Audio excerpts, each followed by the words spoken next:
We've got a huge update on Roki Sasaki. Is this the week where we find out where he's going to sign? Also, Jack Flaherty is open to re-signing on a short-term deal. Major League Baseball banned the Yankees fans that interfere with Mookie bets.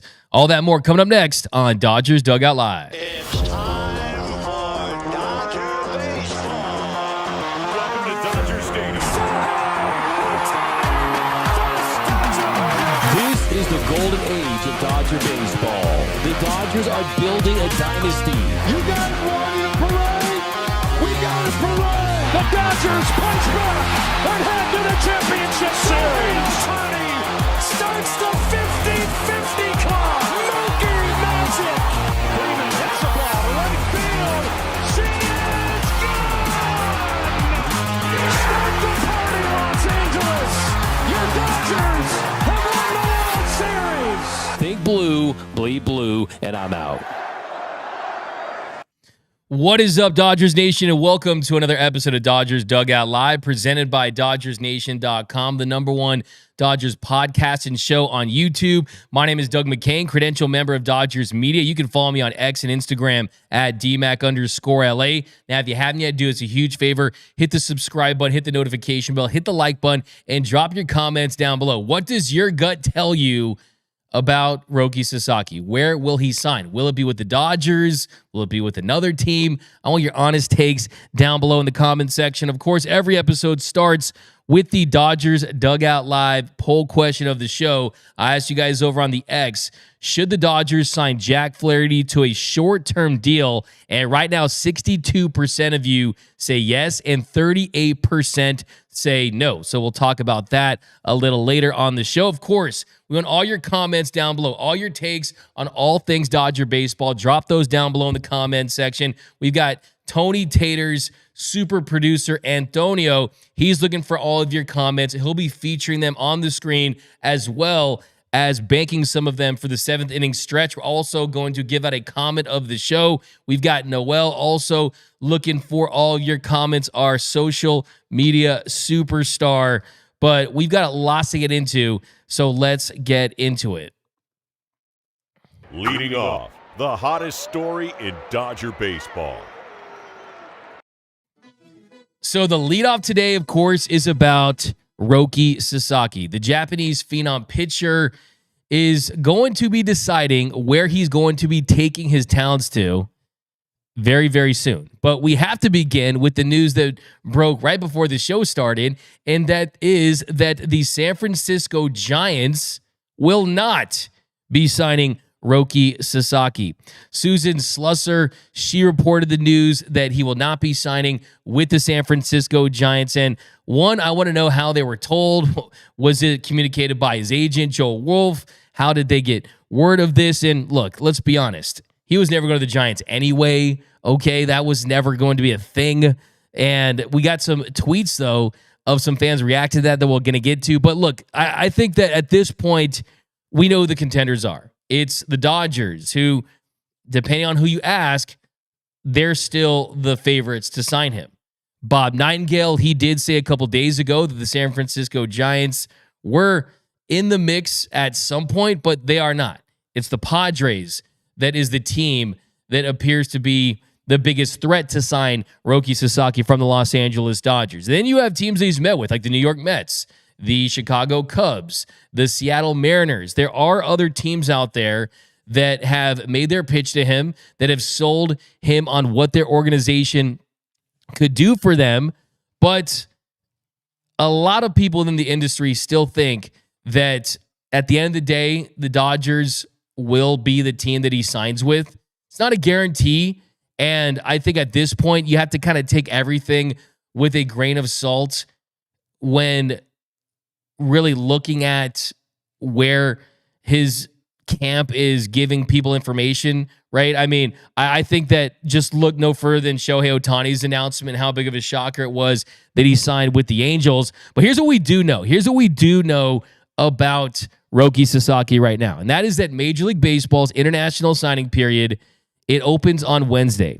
And that will give Roki Sasaki until the following Thursday, January 23rd, to decide where he's ultimately going to decide. Now, his agent, Joel Wolf, has said recently that he doesn't expect Sasaki to sign immediately on Wednesday, but he is going to have around 8 days maximum to decide where he's going to go. And the big developments here as it relates to Roki and the Dodgers are that the Dodgers are all the way in. The Dodgers have pushed all their chips in. They've taken off the Rolex watch, the wife earrings, the lien on the mortgage. They've thrown it in the middle of the table for Roki Sasaki. Anything they can find in the pot to increase their international bonus pool money, they are doing just that. On January 11th, over the weekend, the Dodgers, they let go 2 prospects that were going to be included in the 2025 class. Shortstop Darrell Morel and outfielder Orlando Patino. They were going to make a combined $1.5 million of the Dodgers' international bonus pool money, but now they won't, because the Dodgers are clearly indicating that they're going to do everything in their power, even though it's not going to come down to a decision solely based on money. The Dodgers are still showing Roki Sasaki that we're willing to look past any potential international free agents that could help us down the line, because we want to give you every single penny, every single level of commitment that we can, and they're doing just that. Now, for the Dodgers to get to the maximum number, which is $5.146 million, they would need to continue to maximize trading off assets and not bringing in talent to really get to that point.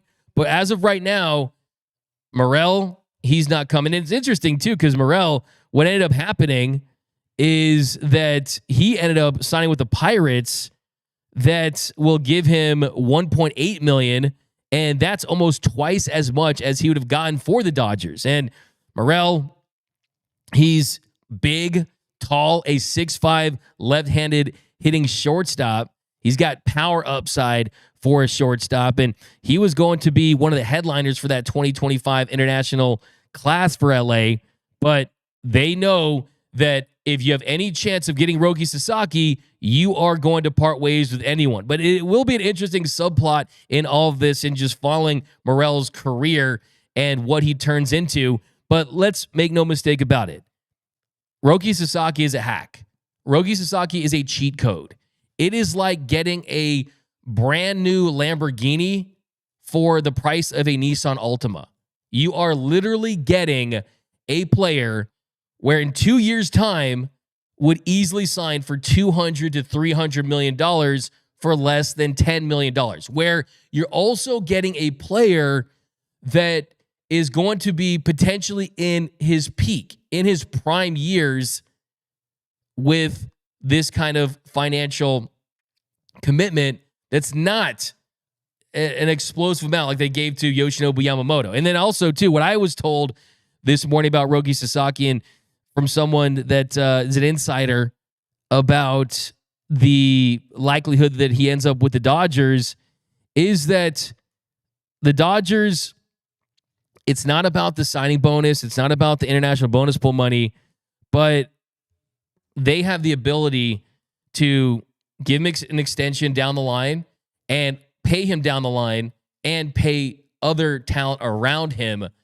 to be able to make sure that he's competing for championships. So don't discount that too, that if you're Roki Sasaki and you go to the Padres, that ownership situation with the Seidlers battling in court over the ownership of that franchise, that could get messy. And getting messy translates to not having the focus on spending. And if I'm Roki Sasaki and I want to come to the show, it's to compete at the highest level, to play against the best. And you do that in the World Series. You do that in the NLCS. And you do that in the advanced stages of the postseason. Can the Padres guarantee you that for the next 6 years? I don't think that even with their recent success, you can say yes. The Dodgers, there's no guarantees with anything, but it's death taxes in the Dodgers making the postseason. Breaking news. Yankees are out on Sasaki as well. So there you go. There's one more team How is he doing this? I mean, he need to set this up. Is this The Bachelor, and he's giving them out roses, right? And the Dodgers still have a rose, and the Yankees and the Giants didn't get a rose. I mean, they need to televise this. I want to see him do this decision like it's college recruiting, and he goes to the desk. He has the new era 5950s of all the teams he's considering: Mariners, Padres, Cubs, Mets. And then he has those hats on the table, and then he puts on a Padres hat, and then he takes off his suit, and it's a Dodgers jersey, and then he's a Dodger, and then he throws the Padres hat behind him. I would love to see him go full 5-star college recruit in the way he announced his decision. But the Yankees out on Roki Sasaki. The Giants out on Roki Sasaki. He should just eliminate one team per hour. It looks like the Mets are out too. I just saw it right now. The Mets out on Roki Sasaki. So that is a team that I thought had probably about as best of a chance as anyone on the East Coast, just because you got Stephen Cohen trying to almost model his organization after the Dodgers, a guy that can spend big, but that it's hoping to have a player development model that encourages guys like Roki Sasaki. So you got the two New York heavyweights out. You got the Giants.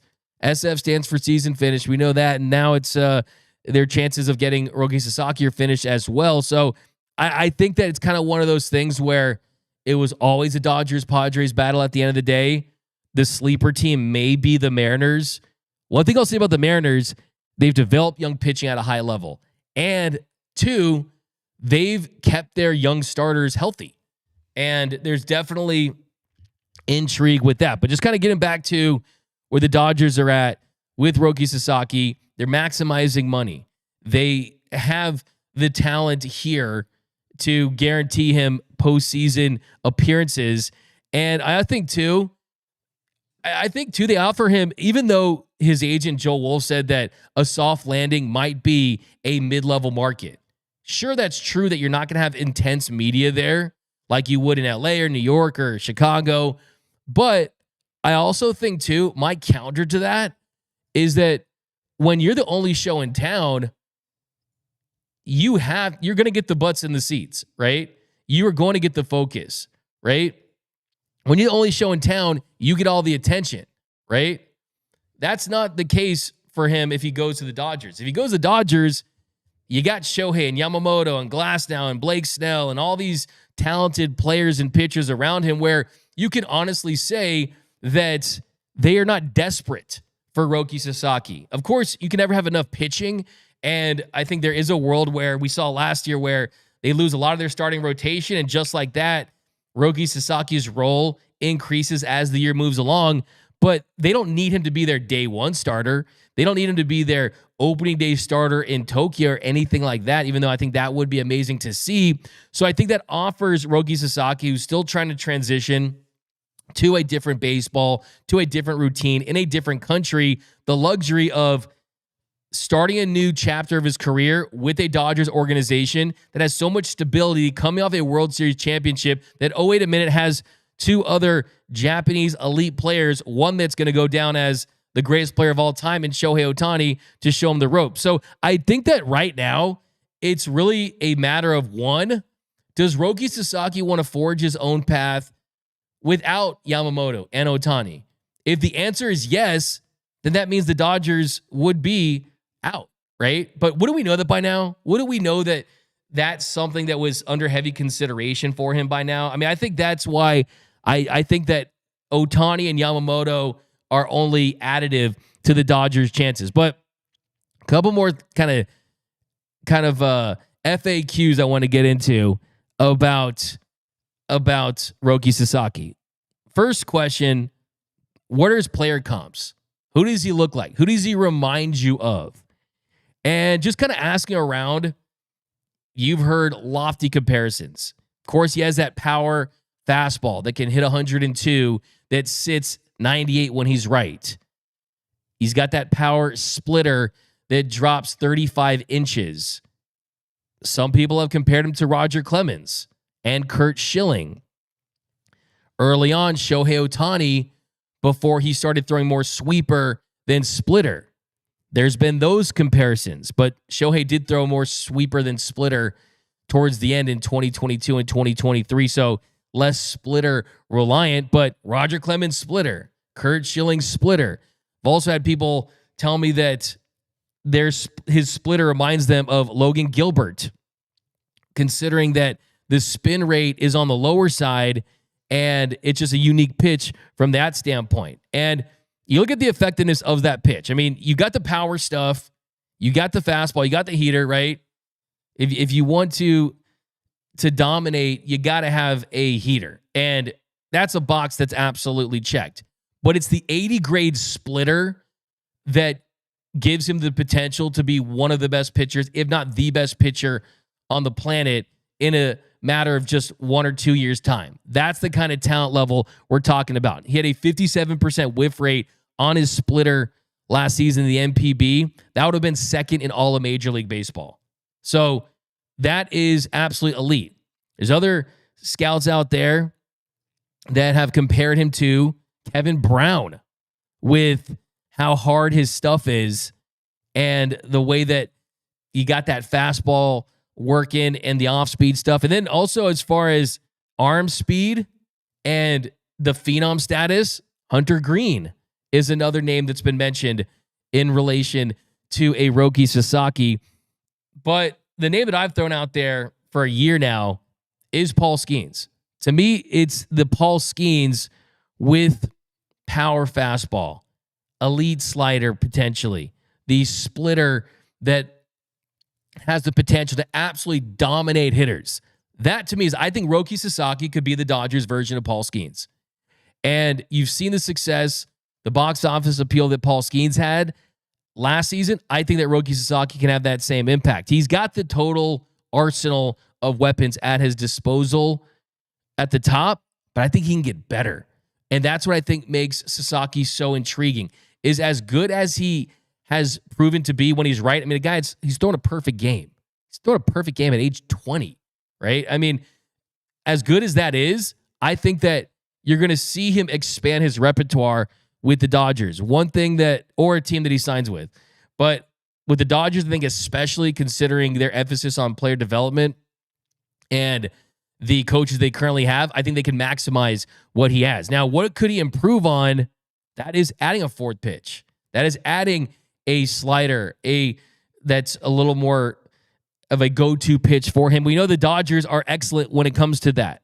So adding more pitches, you talk about the fastball, just the shape of it. It definitely had its moments last year where the velocity was down, and that could be even improved upon. But the truth is, it's about durability. It's about being healthy and avoiding injuries. He's never thrown more than 130 innings in his career. He's never made more than 20 starts in his career. So if you want to be the man, you have to have the command and you have to have the durability. So I think those are the three things for me with Sasaki that would make him the best pitcher in the world. Adding a fourth or fifth pitch, getting more comfortable, going with a slider, pairing that with that devastating splitter and that power fastball, improving the command would be number 2. And then 3, just staying healthy. He does those 3 things. I think he's going to win multiple Cy Youngs. That's how good Roki Sasaki is. And I think it's going to be the ultimate come up for any team, because think about how rare this is. Think about just the rarity of this all. You have a guy that any team can afford. He can go wherever he wants, and money is not the biggest factor. So the fact that he already passed up on millions and millions and millions of dollars, $200, $300 million to come to the show early, kind of tells you everything you need to know about this guy and that he wants to compete at the highest level. But right now, if I had to pick, take the blue pill. Go with the Dodgers. Everything that I've heard is that the Dodgers are confident, that there's a lot of information around him that is not concrete. And like I said, if it does ultimately become another team, it won't be because of lack of effort. The Dodgers have done everything in their power to try to get this guy. I don't think that Andrew Friedman, when he told us in Dallas that they think that he has the potential to be the best pitcher on the planet, I know it's very calculated. That was a message to Ohtani and Yamamoto say, hey, we got to help get this guy, right? It was a message to Joel Wolf and Roki Sasaki that we see your vision and we're here to help you realize that vision. I don't think that Friedman, if he doesn't feel like he has a chance to get him, if Friedman feels like the Padres are going to get Roki Sasaki, you think he's going to think he's the best pitcher in the world? I don't think that the Dodgers want to be the team that doesn't have a guy who has the potential to be the best pitcher on the planet. I think that they know that they have a really good chance of getting him, and that was a calculated statement by a guy that's going to go down as one of the best baseball executives to ever walk the earth. But let's get into your comments, guys. Roki Sasaki mania. I got Roki fever. Roki of the year, baby. David Yu, Roki just friend zoned the San Francisco Giants. I love that. Give that a little let's go Dodgers. Absolutely. Those texts might have been blue. Now those texts went green from the San Francisco Giants. We got Ask Madden, Turducken. Roki will get so much endorsement similar to Shohei James. I like that. If he signs with LA. Yeah, I mean, he had a deal with a company a couple years ago that clearly probably is involved at this point. And like I said, when you talk about $5, $6, $7, $8, $9 million, and then you add on a couple more million for endorsements, if everything goes right, he'll have generational wealth beyond his belief, right? I mean, if everything goes right, he's going to get paid. It's only a matter of time. These players in Japan, they're so focused on baseball, guys like Roki Sasaki, that it's not about the mansions and the cars, and they're still going to be able to get that too, but it's not about that. I mean, these guys live, breathe, eat, sleep this stuff, and you will be rewarded for your hard work. That will come if you are Roki Sasaki. But we've got some tweets that we want to get into, a little designated Twitter, and this is Dodgers fans reacting to the Giants learning that they will not be signing Roki Sasaki. Designated Twitter, the best of Dodgers social media. Okay, first we've got Susan Slusser. Of course, she's the one that reported the news. Giants have been told Sasaki is not coming to San Francisco. Then we've got Deborah Wright. Who's left? It's the Giants. Who's left? Us in the drama queen South. Ooh, taking a shot at the Padres. Then we got Brother says, almost a done deal. His window will be open from the 15th to the 23rd, so he should be a Dodger by the weekend. A very confident Brother Vic out there. We've got to Phil, stay out of grown folks' business, San Francisco. That's one of my favorite ones. Yeah, this doesn't pertain to you, right? This is not about you, right? Exactly. We got what said, I've said that since Ohtani Yamamoto signed with the Dodgers, I said they should focus on Burns, Fried, or Snell this offseason and forget about Sasaki.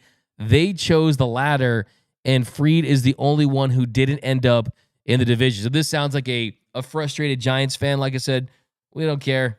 We got Art that says, as a Giants fan, I don't blame him. Giants are ran like a second-rate franchise and are perfectly fine with the 4 out of 5th place finish.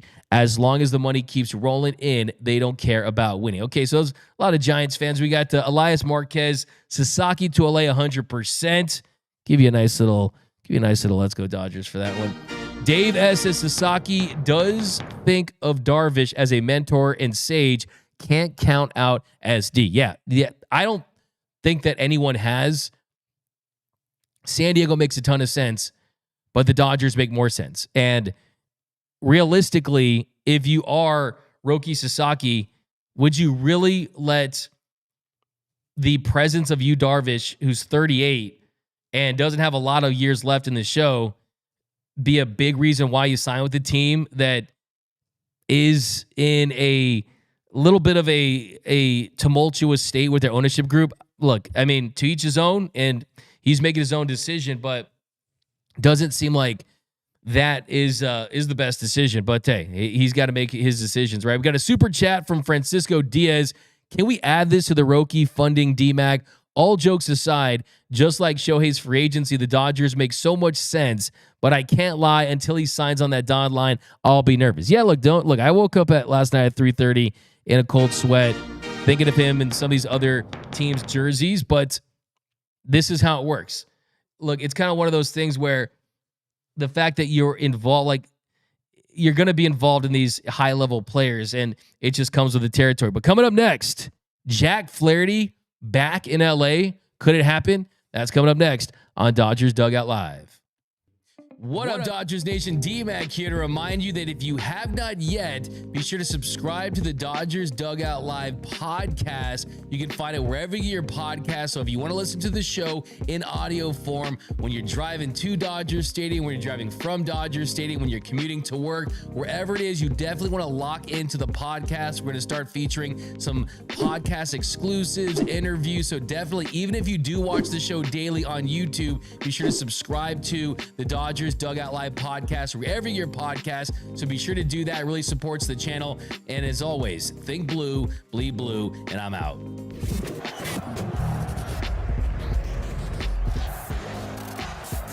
Segment we are going to transition to, because if you guys are in Southern California, if you guys are in Los Angeles and you've been impacted by the wildfires, this is a very trying, challenging time. I live in Hollywood. I was evacuated for a couple of days. Some of my best friends that were in Altadena, their homes have been completely lost. Our good friend who's the host of Locked On Clippers, Dime Dropper, he lost his childhood home. So if you know, also too, DJ Severe, the Dodgers DJ, his I think his grandma's home was lost in the fires as well. So many devastating losses, and it's just a very, very challenging time for Southern California. I kind of want to talk about that next, because got to give these Dodgers players and this organization a ton of credit for stepping up. And the first one I talk about is Freddie Freeman. So Freddie Freeman, his wife Chelsea Freeman, they're donating $300,000. They're splitting it evenly between the LA Fire Department Foundation, the Pasadena Fire Department, and the Salvation Army.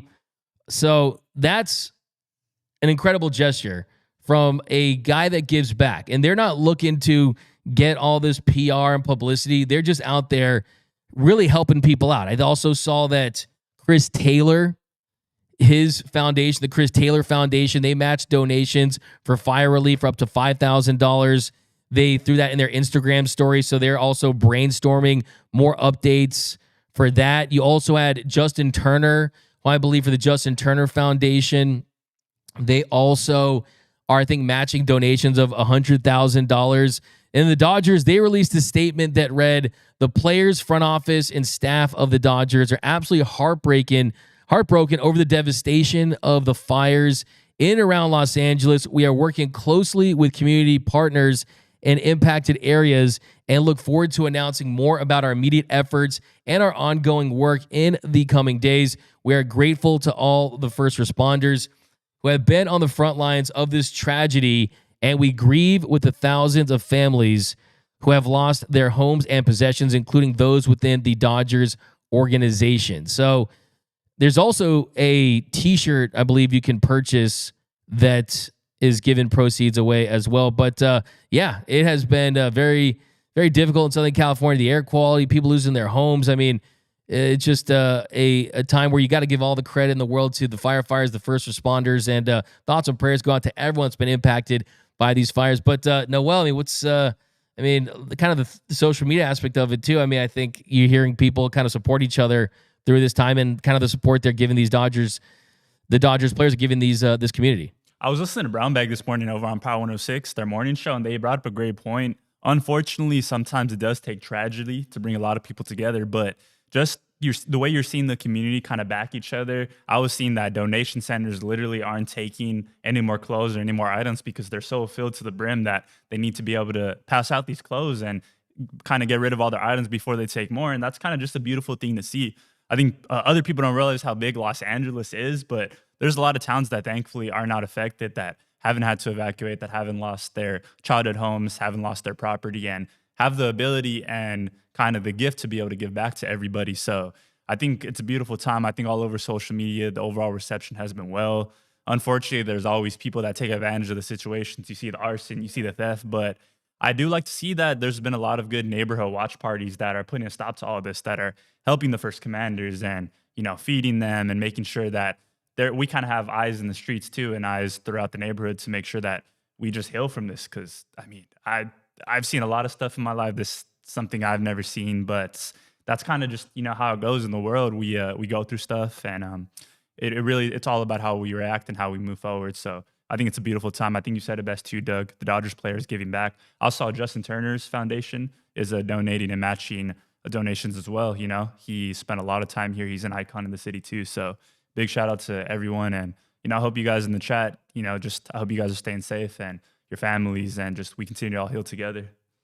100%. Absolutely. And I think for us too, I mean, our studio is located in South Pasadena, California, which is not far from Altadena. This is the first time we've been back in the studio since the fires have taken place. And yeah, it's heartbreaking. It's absolutely heartbreaking. Some of these videos of people that have lost their homes that they've lived in for like 60 years and things like that. It's absolutely incomprehensible, everything that's been really just kind of tearing things apart. But as you said, I mean, there has been a sense of unity in this too, which I think is pretty powerful to see it as well. But yeah, like I said, we're gonna kind of get something together to try to get back ourselves. But we got our next topic we're gonna head into is about Jack Flaherty, someone who's from Southern California, someone from the 818 in Burbank, and there was a report over the weekend from Ken Rosenthal, where Ken Rosenthal said that he would be open to a shorter term deal, that he'd be willing to re-sign with a team on a contract that kind of goes against what we've heard that he would sign heading into this free agency. I mean, most people believed that Jack Flaherty was going to set himself up to sign a 3, 4, 5-year deal worth north of $100 million, because the year that he had with the Tigers, where he was excellent. I mean, with the Tigers, he was fantastic. And then with the Dodgers, he stepped into a role that really they were desperate for. I mean, I think Jack Flaherty, without him, they don't win the World Series. Yes, he did have his ups and downs. He has game 5s against the New York Mets and the New York Yankees where he didn't perform well, but he also had early series against the Padres in game 2, against the Mets in game 1, where he went scoreless. And against the Yankees, I think really what I saw against the Yankees was, yeah, he wasn't elite, didn't pitch like an ace, but their top hitters went a combined 2 for 8 against him. He did a pretty nice job. Stanton hit the big home run against him early in the series, but still, for the most part, he did a good job against the best part of that Yankees lineup. So the question I have, though, is 2 things. First thing is, do you sign Roki Sasaki? If you sign Roki Sasaki, that's a crowded rotation. We already said that when they re-signed Clayton Kershaw at some point, that he's going to fit into this rotation. We don't know when that's going to be, and he'll likely start on the 60-day IL, but he's going to get starts at some point. Tony Gonsolin is back. You still have young talent in Bobby Miller and Landon Knack and Ben Kasperius, and you still have Dustin Mays coming back. Then you look at Shohei Ohtani and Blake Snell and Glasnow Yamamoto. If you add Roki Sasaki, you have a very deep rotation, and you really don't need Jack Flaherty at that point. Could you use him? Sure. Would he be excellent insurance in the event that a couple guys go down? 100%. But I think it kind of just depends on the contract that he wants to sign. If he wants to sign a clean 1-year deal with the Dodgers, $20 million, something in that range, I say fine, do it. Sure, you're already above the last highest threshold, the Cohen tax, the luxury tax. You're already going to be paying 110% on everything above $301 million. You're already well above that. At that point, though, you're looking at basically 40 plus million for 1 year of Jack Flaherty, right? So I personally think the focus should be obviously on Roki Sasaki. Now, if you don't sign Roki Sasaki and the market completely bottoms out for Jack Flaherty and he just wants to come back on another prove-it deal, then I'd be open to it. Just because we know every year you can't guarantee that each and every one of those starters is going to make it. That we can be as optimistic as we want. We can say that, a six-man rotation is going to lead to less starts and less innings and less workload. So at some point, you hope that that factors into a lesser amount of injuries. But still, the nature of Major League Baseball is that you're going to lose a couple guys out of your starting rotation. So if you do that, think about this. If you lose one of those guys or a couple of those guys and you still want and need to run a six-man rotation, well, it could at some point be difficult to do. And we know that it's pretty much non-negotiable with Shohei Ohtani, with a potential Roki Sasaki, a Yamamoto who they want to keep on a six-man rotation. If you want to guarantee that, well, if one of their other guys goes down, you're going to need bodies. And I think Jack Flaherty as a 1 doesn't excite me. Jack Flaherty as a 3 or 4 absolutely provides quality. So I think that is kind of my big takeaway, is that the Dodgers have said, 1, they do not want to trade for a top-level starter at the deadline. They don't want to do it because the price is high. So for the Dodgers, is the risk of going into a season knowing that you don't want to be that active in the market, does that propel you to saying, we're fine with a Jack Flaherty because we think the prospect capital that'll require to trade for a top-level starter at the deadline would be worth more to us than giving him $20, $30, $40 million, right? For all we know, the Dodgers are like the DuckTales, Donald Duck swimming in the coins gif, right? For all we know, that's what the Dodgers are at right now, is they're swimming through those gold coins, and $20, $30 million on them, it's not that big of a deal, right? We that could be the case, right? It could be like a billionaire going to their car and seeing a parking ticket, right? It's not going to really ruin their day. But what we do know is that the things that are out of the Dodgers' control, which is keeping young talent, developing prospects, having a farm system that's consistently drafting towards the bottom, we know that that's the stuff that's out of their control. The stuff that's in their control is saying, we got money. We got the financial muscle to pay the luxury tax, to pay the players what they need. So that could be something. So I'm just saying, I mean, as far as his time with the Dodgers and Jack Flaherty, it was a somewhat little bit of a drop-off from what we saw with the Detroit Tigers. He was better with the Tigers than he was with the Dodgers. With Detroit, he had a 2.95 ERA, made 18 starts. And he had massive games, had 14 strikeout game in 6 2/3 against the Cardinals, a nice little revenge game for Jack Flaherty. And then with the Dodgers, the ERA was up a little bit compared to that. But you kind of, that's understandable throughout the course of the season, right? I mean, you've seen a lot of pitchers, of course, their numbers are going to be a little on the downside. Some of them, not Blake Snell. Blake Snell is different. Blake Snell peaks towards the end of the season, of the postseason. But with the Dodgers, that ERA went up a little bit. I mean, he had a 2.95 ERA with the Tigers. He had a 3.58 ERA with the Dodgers. He pitched 106 2/3 innings with the Tigers, pitched 55 1/3 innings with the Dodgers. With the Dodgers, he ends up with a 1.08 ERA plus, which is 8% above league average. With the Tigers, a 1.38 ERA plus. The strikeouts per 9 went down too. He had 11.2 strikeouts per 9 with the Tigers, 9.9 strikeouts per 9 with the Dodgers, which is still good. The FIP also went up a point too. He had a 3.12 FIP with Detroit, a 4.16 FIP with the Dodgers. So if you could guarantee me Detroit first 18 start of the season in 2024 version of Jack Flaherty for around $20 to $25 million on a 1-year deal, sign me up. Sign me up. I think that's a guy that can still certainly help a team. Once you get into the opt-outs after 1 year and you're committing to multiple seasons where if things don't go right for Jack Flaherty or he does get injured and he would likely opt in and it limits your flexibility in future seasons. That's where it kind of becomes the part where, hey, I'm walking out of the car dealership, and the car salesman's like chasing me to my car to try to make me a better deal, right? That's when it gets to that standpoint. But you can't deny the fact that it was a win trade from Burbank, went to Harvard Westlake.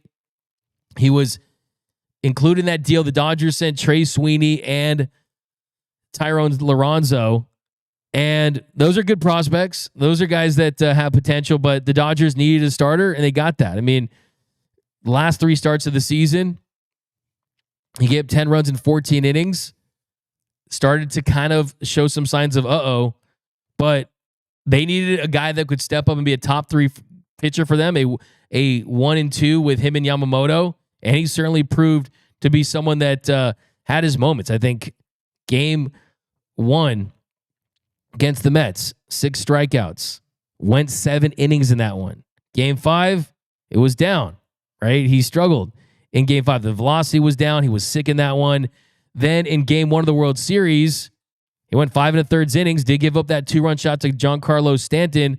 But like I said, he held that Yankees lineup, the top of that lineup. Their top 3 hitters went just 2 for 8 against him in that one. And then, of course, the game 5 one was certainly one that he would like to have back. He went 1 inning and a third, gave that first inning jack to Aaron Judge. Then Jazz Chisholm, he hit one off him. So he gave up a couple of home runs. And hey, it's just Jack Flaherty setting the Dodgers up for what would be one of the best comebacks in franchise history. So yeah, that's a kind of a part of his lore. But like I said, I'm not all in on bringing back Jack Flaherty, but this is interesting. We're talking about, this is a Let's Go Dodgers. It's interesting just because it does give them something to potentially pivot to if they still want to add depth to their starting rotation.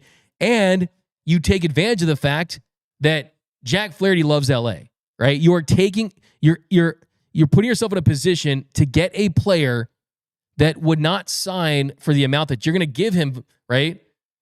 If you offer Jack Flaherty to tons of teams around the league on a 1-year, $21 million deal, something like that, tons of teams would sign him. But because you're the Dodgers, because you're in LA where he grew up, because you're competing for titles, because you can put himself in a position to sign a multi-year deal, and I think teams want to see if he can perform at this level for 2 years because of the low points he had there with the Cardinals and with the Orioles, well, then you're taking advantage of what you built. And I'm always in favor of doing that if you're the Dodgers, taking advantage of this foundation that you built where you can sign guys on a cheaper contract because of the organization you are. And that could be in a position that the Dodgers will be in.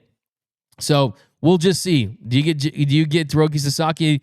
Do you pursue a Jack Flaherty? But next, we're going to throw out our DFA of the day. We got a DFA of the day here on Dodgers Dugout Live. DFA of the day.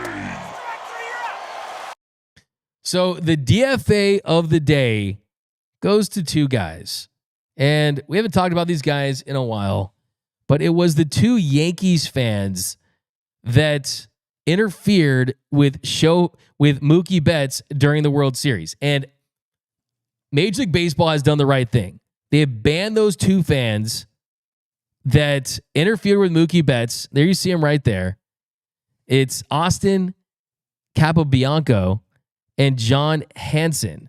They have been banned from attending Major League Baseball games at every single stadium indefinitely. There you go. Give Major League Baseball, let's go Dodgers. And just, if you don't remember what happened, this was one of the most egregious things I've ever seen in a Major League Baseball game, especially on the highest level. In the World Series, a fly ball was hit to right field. Mookie Betts, he leaps and is trying to make the catch in the retaining wall. He makes the catch in foul territory. It was a pop fly from Gleyber Torres, the first inning. And the fan in the first row, let's show that again. Fans in the first row, one in the gray Yankees jersey, and you got the one in the pinstripes. They are literally grabbing Mookie Betts' glove and trying to get the ball out of the glove with both hands. The other fan is literally grabbing Mookie Betts' hand. This was absolutely insane. This happened during Game 4 of the World Series. And I was shocked that more wasn't made out of this at the very beginning. This is a star player, a superstar player. If Mookie Betts was injured there and had to miss any time, it would be a situation where these guys should be in jail for assault, because that's what they did. They assaulted Mookie Betts. And this is a message, fans out there. Just because you buy a ticket does not mean that you can assault fans. Does not mean you can you can assault players and cuss out players. You have to be held to a standard. And Mookie Betts, he was on a show with Kevin Hart, and they asked him about this incident, and Mookie did not hold back when he was asked what he would say to these fans and how he thought about reacting in that moment. After Game 4, you were really diplomatic about the Yankees fans that tried to rip off your hand. But on this show, you can say whatever you want, man. So here's your chance to look right into that camera and tell those guys exactly what you feel and, like, what you want to say. I would really say you guys. Yeah. I would really say fuck you guys. That's right. Yeah. But also on the grounds of why. Like, try and get the ball, cool. Right. But, like, you tried to grab my shit. Yeah. Like, you tried to, like, I was in the moment. So I thought about throwing a ball at him, and then I realized, Mook, you ain't gonna do shit. Yeah. You ain't gonna do shit. No, Go back to right. But Mookie, hey, I like that. By the way, Antonio had to add the bleep on that. I said just to run it, man. I just wanted the explicit content, but I mean, it's all good in the hood. He's used to doing it. But Force of habit. well, hey, it's all good. Hey, Mookie said what he said, and he meant it. But Major League Baseball, they released this statement saying, well, actually, there was a letter that was obtained by the New York Post that was sent out to teams. It said, on October 29th, 2024, during Game 4 of the World Series at Yankee Stadium, you interfered with play by intentionally and forcefully grabbing a player. Your conduct posed a serious risk to the health and safety of the player and went far over the line of acceptable fan behavior. Based on your conduct, Major League Baseball is banning you indefinitely from all MLB stadiums, offices, and other facilities. You are also hereby banned indefinitely from attending any events sponsored by or associated by Major League Baseball. Please be advised that if you are discovered at any Major League Baseball property or event, you will be removed from the premises and subject to arrest for trespasses. So, they came down very swiftly. Was the ban enough? Was that enough punishment? That's pretty strong punishment right there. Now, I think the biggest thing for him is your season ticket holders. You don't get to see your New York Yankees, your beloved New York Yankees. That's going to be hard for these guys. I think their punishment being in New York, they should make these guys watch the Jets instead of the Yankees. That should be a good punishment for them because, if you know anything about NFL and the Jets, that definitely would be a lot of punishment. But look, this is what's going to happen. I think that this sets an example. It should set a precedent. Don't touch the players. It shouldn't need to be explained. Don't touch the players. Don't touch Mookie Betts, okay? Stay away. If there's a little mix-up there, sure. I like this too.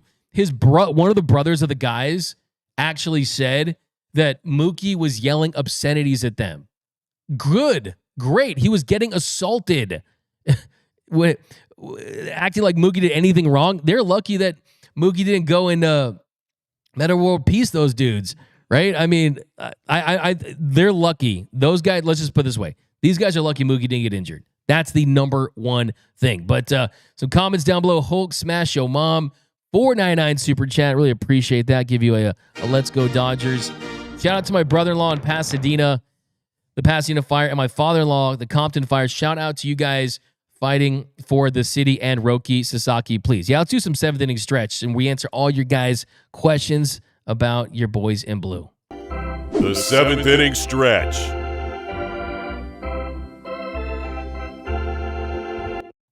$1.99. This from MM Forever. Are you sad that Hogwatch quit covering the Padres? Look, I mean, I like Borna. He's a friend of mine. I hope that he gets back into it. You never know, though.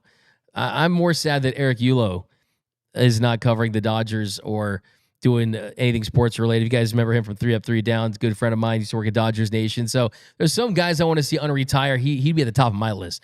We got Elias Elizondo. What's up, D-Mac, Noel, and Tony Taters? Be safe out there and stay up in L.A. I love that one. give you a nice home run right there. We got the Surfer D-Mac. What's up with Gavin Stone? I mean, what's up with Gavin Stone? He's going to miss the entire 2025 season. And it's unfortunate because he was so important to this team. I'm here to tell you that this team does not win 98 games and possibly doesn't have home field advantage and possibly doesn't win the division if it weren't for Gavin Stone. He led this team, starts, innings, everything he was able to contribute, but he's going to miss the entire season after that shoulder surgery. We got Dogwater 249. Who is the Dodgers starting center fielder on opening day? It's a great question. Give you a little charge right there because right now you have to think it's Tommy Edman. You have to think you'll see some Andy Pages mixed in there. Do you go after a trade possibly that we've seen already, right? I mean, they trade away Gavin Lux. And Gavin Lux is not a Dodger anymore, so it opens up second base. Could still be some shortstop for Mookie Betts. But I think right now, it's pretty safe to say that it's going to be Tommy Edman. But I would not rule out a more dramatic move. I mean, I still want to see if Luis Robert Jr. is a possibility. I still want to see if platooning a Andy Pages and James Outman is a possibility. I mean, we'll see what happens. But I don't think this roster is done. We got to Ricardo Ayala. Those fans got a tougher punishment than the 2017 Astros. There you go, a little comment of the show right there from Snaps. I love that. So true. And deservedly so, but that is a fact that just shows you what it is. Hey, maybe they should have sought immunity, right? Like the Astros did. Paul Gutierrez, D-Mac, will River Ryan and Sheehan pitch this upcoming season? Sheehan will. River Ryan, no, though. Snaps, what rookies do you think can make the roster in 2025? I think that Dalton Rushing is going to make his debut in 2025. I think Edgardo Henriquez is someone that they still are very high on. I actually heard recently that they had a plan for Edgardo Henriquez from the beginning of last season, that they knew that there was a possibility that he'd pitch for this team because of how explosive his stuff is, and he certainly did. He's got a lot of potential for sure. I mean, who knows? I mean, Jackson Ferris down the line. If you guys didn't watch the interview we did with the newest Dodger, Mike Sirota, I mean, we'll see him at some point in 2027, 28. So there's still talent in this organization for sure. It's just, do any of those top level chips get flipped for a win now player, whether it be they still want Tanner Scott, but they also want a reliever that's a high leverage guy, that they go out there and use one of them for him, or a Luis Robert Jr., another center fielder. They try to make a move for a shortstop. Is Bo Bichette available, right? So I don't think this roster is completely done. I mean, we saw a couple years ago, you traded AJ Pollock for Craig Kimbrell during spring training. So you can make moves late up until the start of the season as well. Frank says, question, what's up with Vesia? Yeah, if you go back and watch a couple episodes, we did the whole first segment on Alex Vesia, and it's pretty simple. I mean, he filed at $2.35 million for his arbitration. The Dodgers were a little over at $2 million, and they go to arbitration. A 3-person panel will ultimately decide the contract that he will sign. He had himself a great season last year. He proved to be consistent and elite for parts of last season, and he's going to get his money in one way or the other. So the only thing we need to know is he's going to be back in Dodger Blues. No doubt about that. I wouldn't even rule out finding a way to get a multi-year deal done, because I know the Dodgers really love what they have in Alex Vesia. You don't find a lot of lefties that can do what he does out of the pen at that level. We got to Howard Ostrom. How's Ohtani's shoulder? Like Brandon Gomes told us a couple weeks ago at Teoscar's press conference, he's checking off every box. They're probably not going to have him on the mound until at the very earliest May, but it has nothing to do with any setbacks, and it's more of he had surgery on his labrum, so it's going to take time. Then we got BC Doug. Rams got screwed. Lakers playing in LA today, but Rams in Phoenix with no home field advantage. Hey, it was the right decision, and give credit to the Cardinals for kind of rolling out and opening the doors to the Rams, not just the stadium, but their facilities. But hey, the Rams fans will be out there in force. But a couple more. OC Dar 37 199. Appreciate that. Jose Aguirre, we don't win the World Series without Jack. Yeah, give that a nice little home run right there. Brianna says, do you see the Dodgers still in the running for Tanner Scott? 100%. They absolutely are. and there's interest on both sides for sure. Isaac, we need Jack for sure. Dodgers for life. Dodgers for life. Absolutely. But here, before we head out here on the walk-off, last thing we'll hit today. The walk-off. So I want to give a shout out to Number Magazine. This is the biggest magazine that covers sports in Japan. They did a cover story on Shohei Ohtani and a lot of really cool stuff in there. And if you go in here, you see your boy. They also got our boy, I think Bob Nightingale in here too. But yeah, they did a little interview with me a couple weeks ago, and they got me in here. I don't know how we can get this in newsstands, but I really want to get this translated because really I want to hear what they have to say about Shohei, because it's a really long interview with Shohei Ohtani. It's this big 11th edition, special edition. But I wonder what it actually says about me. But there's your boy right there. It probably says like, oh, this guy's got some hardcore Dodgers takes. I don't know. They apparently talk about the podcast, which is really cool because we are the #1 Dodgers podcast in Japan. So really want to send a special shout out to the editors, the writers at Number Magazine. It was really cool to be featured in this magazine. And also, like I said, the most important, I want to read what it says about Shohei. That's all I really care about, to be quite honest. But that's going to do it for this episode of Dodgers Dugout Live. My name is Doug McKain. You can follow me on X and Instagram at DMac_LA. Subscribe to the channel, hit that notification bell, hit that like button. Go follow these boys too. And remember that nothing brings us together quite like Dodger baseball. Until next time, think blue, bleed blue.